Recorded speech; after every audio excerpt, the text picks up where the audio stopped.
আসসালামু আলাইকুম। ষষ্ঠ শ্রেণীর প্রিয় শিক্ষার্থীরা, আশা করছি সকলে ভালো আছো।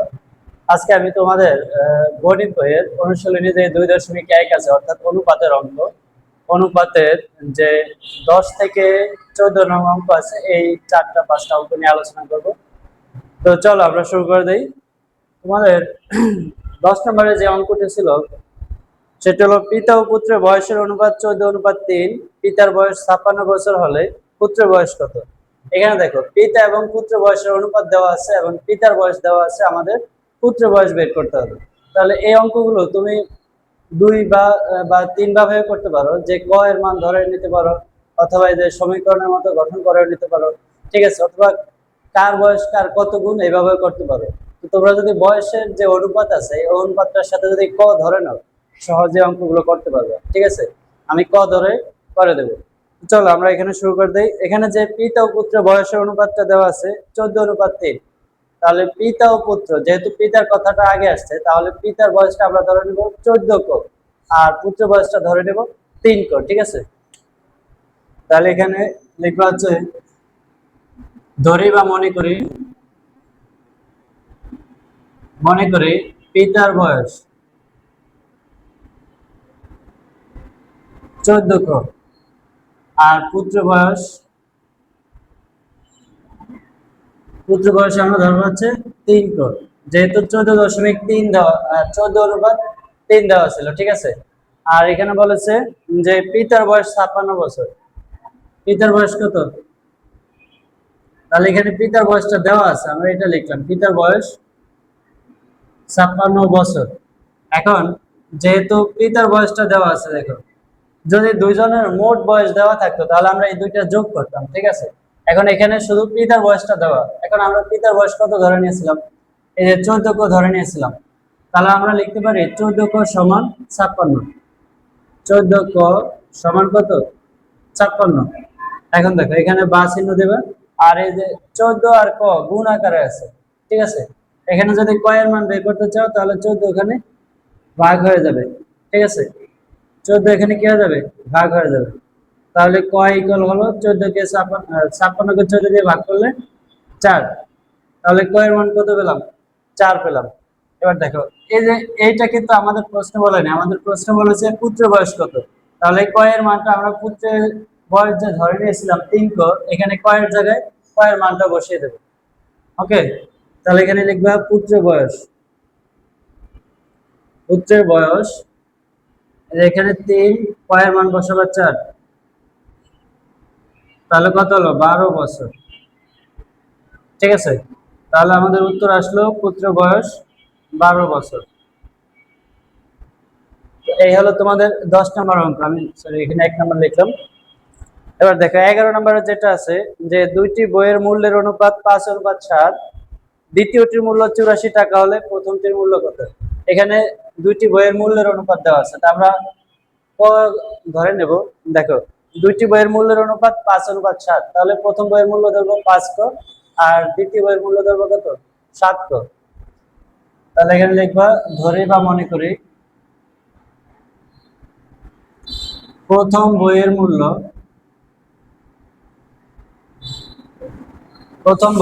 যেহেতু 5:7 দিয়েছে, তাহলে 5 হলো প্রথম বইয়ের মূল্য, 5 ক টাকা ধরলাম। আর দ্বিতীয় বইয়ের মূল্য ধরলাম হচ্ছে 7 ক টাকা। ঠিক আছে, আর এখানে দ্বিতীয়টির মূল্য দেওয়া আছে 84 টাকা। তাহলে দ্বিতীয়টি কত? 84 টাকা। আমরা ধরে নিয়েছিলাম দ্বিতীয়টি 7 ক টাকা, তাহলে আমরা প্রশ্ন মতে দিয়ে লিখতে পারি 7 ক সমান 84। তার আগে যেটা দেওয়া ছিল এই দামটা লিখে নাও, দ্বিতীয় বইয়ের মূল্য 84 টাকা। এখন প্রশ্ন মতে দিয়ে কি লিখবে? দেখো, দ্বিতীয় বইয়ের মূল্য 84 টাকা বলে দিয়েছে, আর আমরা ধরে নিয়েছিলাম কত? 7 ক। তাহলে আমরা 7 ক সমান কি লিখতে পারবো? 84 লিখতে পারবো। তাহলে 7 এবং ক গুণ আকারে আছে, আমরা ক এর মান রেখে দেব, আর 7 এখানে ভাগ হয়ে যাবে। গুণ আকারে থাকলে কি হবে? ভাগ হবে, ভাগ থাকলে গুণ হবে, যোগ থাকলে বিয়োগ, বিয়োগ থাকলে যোগ, উল্টো হবে। তাহলে ক ইকুয়াল 7, 84 মধ্যে যা 12 বার, 7 বার 84। তাহলে আমাদের ক এর মান আসলো কত? 12। এবার প্রথম বইয়ের মূল্য বের করতে বলেছে, দ্বিতীয় বইয়ের মূল্য তো দেওয়াই ছিল, তাহলে আমরা প্রথম বইয়ের মূল্যে 5 ক, ক এর জায়গায় 12 বসাবো। ঠিক আছে, তালিকাতে প্রথম বইয়ের মূল্য 5 ক। তাহলে 5 আর ক গুণাকারে আছে মানে কি কয়ের মানটা বসিয়ে দিবা 12 টাকা। তাহলে 5 বারণ কত? 60 টাকা। তাহলে আমাদের প্রথম বইয়ের মূল্য হলো 60 টাকা।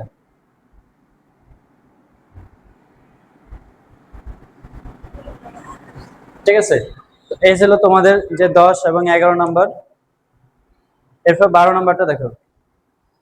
18 ক্যারেটের 20 গ্রাম ওজনের সোনার গহনায় সোনা ও খাদের অনুপাত দেওয়া আছে 3:1। ওই গহনায় সোনা ও খাদের পরিমাণ নির্ণয় করো। এখানে যে 18 ক্যারেট দেওয়া আছে এটা হলো স্বর্ণের একটা প্রকারভেদ। ঠিক আছে, 18 ক্যারেট, 20 ক্যারেট, 21 ক্যারেট, 22 ক্যারেট এরকম হতে পারে। এই স্বর্ণটা হলো কত? 18 ক্যারেটের। আর স্বর্ণের ওজনটা হলো 20 গ্রাম। এখানে স্বর্ণ আছে 3 আর গহনা আছে কত? 1 অনুপাতে দেওয়া আছে। তাহলে আমরা এটা হিসাব করতে হবে যে ওই গহনায় খাঁটি স্বর্ণ এবং খাদ কতটুকু আছে। ঠিক আছে, দুইটা মেশানো আছে। তাহলে আমরা যেহেতু দুইটাই মেশানো আছে তাহলে এখানে যোগফল দেওয়া আছে। ঠিক আছে, স্বর্ণ এবং খাদ দুইটার কি দেওয়া আছে? যোগফল দেওয়া আছে 20 গ্রাম। তাহলে আমরা গহনায় সোনার পরিমাণ আর খাদের পরিমাণটা ধরে নেব। দেখো, মনে করি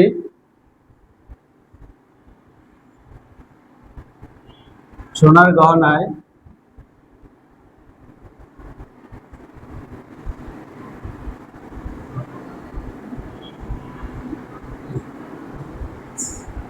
আছে হলো 3 গ্রাম ধরলাম। কত ধরলাম? 3 ধরলাম। সোনার গহনায় খাদ আছে, খাদ মানে কি ভেজাল আছে। ঠিক আছে, এটা হলো এক এক অনুপাত দেওয়া। তাহলে 1 কে যদি ক দিয়ে গুণ দাও শুধু ক হবে। তাহলে আমরা এটাকে 1 ক না লিখে শুধু ক লিখতে পারি। ওকে, এবার দেখো বলেছে 20 গ্রাম ওজনের সোনার। তাহলে এখানে যে খাদ এবং স্বর্ণ আছে এই দুইটার যোগফল হবে 20 গ্রাম। ঠিক আছে, তাহলে আমরা প্রশ্ন মতে দেখে লিখতে পারবো এই দুইটা যোগ করলে হবে 20। তাহলে 3 ক যোগ ক ইকুয়াল কত হবে? 20 হবে। এখন যোগ করো, 3 ক আর ক যোগ করলে হবে 4 ক ইকুয়াল হচ্ছে 20। এবার 4 আর ক এই দুটা গুণাকার আছে, তাহলে আমরা ক রেখে দিব আর 4টা এখানে কি হয়ে যাবে? ভাগ হয়ে যাবে। 4 20 এর মধ্যে যায় 5 বার ভাগ। তাহলে আমরা ক এর মান পেলাম হচ্ছে 5। এখন দেখো ক এর মান 5 পেলাম, তার মানে এই যে ক এর মান 5 পেয়ে গেলাম, তাহলে ওই সোনায় খাদের পরিমাণ আছে 5 গ্রাম। ক এর মান যেহেতু 5 পেলাম তাহলে 5 গ্রাম। তাহলে কি লিখবে?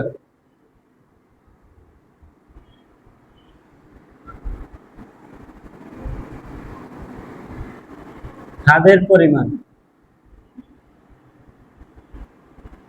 পরিমাণ হচ্ছে 5 গ্রাম। ঠিক আছে, ওই সোনার গহনায় সোনার পরিমাণ কত? 3 গুণ। এবার কয়ের জায়গায় কয়ের মান বসাবো 5 গ্রাম। 3 5 হলো 15 গ্রাম। ঠিক আছে, তাহলে খাদের পরিমাণ হচ্ছে 5 গ্রাম আর স্বর্ণের পরিমাণ কত? 15 গ্রাম। এটা হলো তোমাদের যে 12 নম্বর আছে এটার উত্তর। এরপর দেখো 13 নম্বর যেটা দেওয়া আছে, দুই বন্ধুর বাড়ি হতে স্কুলে আসা যাওয়ার দূরত্বের অনুপাত দেওয়া আছে 2:3। প্রথম বন্ধুর বাড়ি হতে স্কুলের দূরত্ব 5 কিলোমিটার। দ্বিতীয় বন্ধুর বাড়ি হতে স্কুলের দূরত্ব কত? এখানে দুই বন্ধুর বাড়ি হতে স্কুলে যাওয়া আসার দূরত্বের অনুপাত দেওয়া আছে। ঠিক আছে, দূরত্বের কি অনুপাত দেওয়া আছে। তাহলে আমরা এখানে দুই বন্ধুর যাওয়া আসার দূরত্বটা ধরে নিতে পারি যে প্রথম বন্ধুর বাড়ি হতে স্কুলের দূরত্ব আমরা ধরে নিতে পারি 2 ক আর দ্বিতীয় বন্ধুটা কত? 3 ক ধরে নেব, কারণ অনুপাতটা দেওয়া ছিল 2:3। ঠিক আছে, তাহলে এখানে লিখবো আছে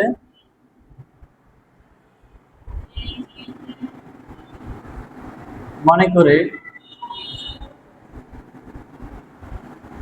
প্রথম বন্ধুর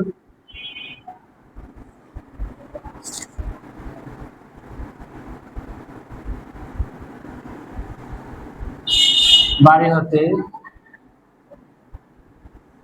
স্কুলের দূরত্ব। এখানে আমরা যাওয়া আসাটা না ধরে শুধু দূরত্বটাই ধরতে পারবো, কারণ অনুপাত তো ভাগ আকারে থাকে। ঠিক আছে, মানে ভগ্নাংশ আছে। এখন দুইজনের যেহেতু যাওয়া আসা 2 দিয়ে গুণ হতো, তো এখানে 2 2 কাটা যায়, এই জন্য আমরা সরাসরি এটাকে দূরত্ব ধরে নিতে পারবো। ঠিক আছে, তাহলে প্রথম বন্ধুর বাড়ি হতে স্কুলের দূরত্ব হলো 2 কিলোমিটার। 2 কিলোমিটার। দ্বিতীয় বন্ধুর বাড়ি হতে স্কুলের দূরত্ব আমরা ধরে নিতে পারবো কত? 3 কিলোমিটার। ওকে, এখন এখানে বলেছে প্রথম বন্ধুর বাড়ি হতে স্কুলের দূরত্ব 5 কিলোমিটার। এটা দেওয়া আছে। প্রথম বন্ধুর বাড়ি হতে স্কুলের দূরত্ব দেওয়া আছে হলো 5 কিলোমিটার। ঠিক আছে, প্রথম বন্ধুর বাড়ি হতে স্কুলের দূরত্ব দেওয়া আছে 5 কিলোমিটার। তাহলে আমরা প্রশ্ন মতে কি লিখতে পারবো? দেখো, এটা যেহেতু প্রথম বন্ধুর দূরত্বটা দেওয়া আছে, তাহলে আমরা প্রথম বন্ধুর দূরত্বটা ইকুয়ালি লিখতে হবে। ঠিক আছে, প্রথম বন্ধুর দূরত্ব আমরা কত ধরে নিয়েছিলাম? স্কুলের দূরত্ব 2 ধরে নিয়েছিলাম। তাহলে আমরা লিখতে পারি 2 সমান কত? 5। ওকে, এখন এখান থেকে কয়ের মানটা বের করব। তাহলে কয় এখানে থাকবে আর 5 উপরে, আর এই 2 গুণ আকারে ছিল, এখানে ভাগ হয়ে যাবে। তাহলে আমরা কয়ের মানটা কত পেলাম? 5/2। এবার যেহেতু প্রথম বন্ধুর দূরত্ব দেওয়া আছে, আমরা এখানে বসাবো না, আমরা বসাবো হচ্ছে দ্বিতীয় বন্ধুর বাড়ির যে দূরত্ব ধরে নিয়েছিলাম সেখানে কয়ের জায়গায় মানটা বসাবো। ওকে, তাহলে এখানে লিখবা দ্বিতীয় বন্ধুর বাড়ি হতে স্কুলের দূরত্ব, এই যে 3 তাহলে 3 গুণ কয়ের জায়গায় কয়ের মান বসাবো? 5/2। ঠিক আছে, এখন যদি এখানে গুণ করে দাও, 3 5 15/2। এখন 15/2 এটা যেহেতু অপ্রকৃত ভগ্নাংশ, এটাকে মিশ্র করে দিবা। তাহলে 2 15 মধ্যে ভাগ করো, 7 দ্বিগুণে 14। এখানে 1 থাকবে, 1 যাবে উপরে আর 2 যাবে কি নিচে। ঠিক আছে, তাহলে আমরা এটা লিখতে পারি 7 সমস্ত 1/2 কিলোমিটার। ওকে, তাহলে আমরা এটা লিখতে পারি কি 7 সমস্ত 1/2 কিলোমিটার। তোমরা অবশ্যই অপ্রকৃত থাকলে মিশ্র করবা। ঠিক আছে, যদি অপ্রকৃত ভগ্নাংশ আসে তাহলে কি মিশ্র করতে হবে। তাই ছিল তোমাদের 13 নম্বর প্রশ্নের উত্তর। এরপর দেখো 14 নম্বরটা, যে দুইটি কম্পিউটারের দামের অনুপাত 5:6। প্রথমটির দাম 25,000 টাকা হলে দ্বিতীয়টির দাম কত?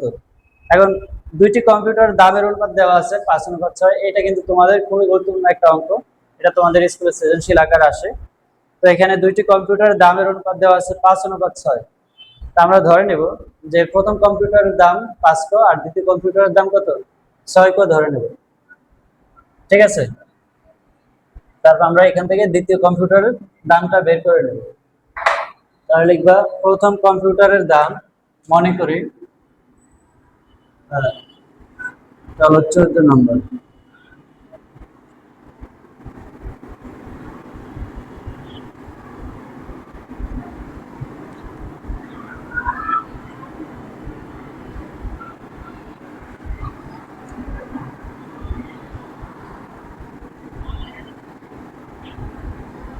দ্বিতীয় কম্পিউটারের দাম 6 টাকা। এবার প্রথমটির দাম 25,000 টাকা বলে দিয়েছে। তাহলে প্রথমটির দাম 25,000 টাকা। তাহলে আমরা প্রশ্ন মতে কি লিখতে পারবো? দেখো, প্রশ্ন মতে আমরা লিখতে পারবো হচ্ছে যেহেতু প্রথমটির দাম 25,000 টাকা, তাহলে প্রথমটির দাম আমরা ধরে নিয়েছিলাম কত? 5 কোটি। ওকে, তাহলে 5 কোটি সমান কি লিখতে পারবো? 25,000। তাহলে 5 কোটি সমান 25,000। এখানে টাকা লেখা যাবে না, সমীকরণে একক হবে না। তাহলে এখানে ক রেখে দেব। 5 আর ক গুণ আকারে ছিল, এখানে কি হয়ে যাবে? ভাগ হয়ে যাবে। তাহলে 25,000, 25,000 কে যদি 5 দিয়ে ভাগ করো 5,000 হবে। তাহলে আমরা কয়ের মান কত পেলাম? 5,000। কয়ের মান 5,000 পেলাম। তাহলে দ্বিতীয় কম্পিউটার মূল্যটি আগে বের করতে হবে। তাহলে এই যে 6 ক, এখানে কয়ের জায়গায় কয়ের মান বসাবো। অর্থাৎ দ্বিতীয় কম্পিউটারের দাম কত? এই যে 6 ক, এখানে 6 আর ক গুণ আকারে ছিল, তাহলে কয়ের জায়গায় কয়ের মান বসাবো 5,000। তাহলে 5 6 30 মানে 30,000 টাকা। এবার এই প্রশ্নের অর্ধেকের উত্তর হয়ে গেছে আমাদের। দ্বিতীয়টির দাম আমরা পেলাম হচ্ছে 30,000 টাকা। তারপরে বলেছে মূল্য বৃদ্ধির ফলে যদি প্রথমটির দাম 5,000 টাকায় বেড়ে যায়, প্রথমটির দাম কত ছিল? 25,000 টাকা। এখন যদি 5,000 টাকায় বেড়ে যায় তাহলে কত হবে? 25,000-এর সাথে 5,000 যোগ করব, যোগ করলে 30,000 টাকা হবে। এই 30,000 টাকা তখন তাদের দামের অনুপাত কত হবে? এই 30,000 টাকা। তাহলে এই দুটার যে অনুপাতটা কত হবে এটা হিসাব করতে হবে। এখানে দেখো প্রশ্ন কিন্তু তোমাদের যদি সৃজনশীল আসে এটা আসবে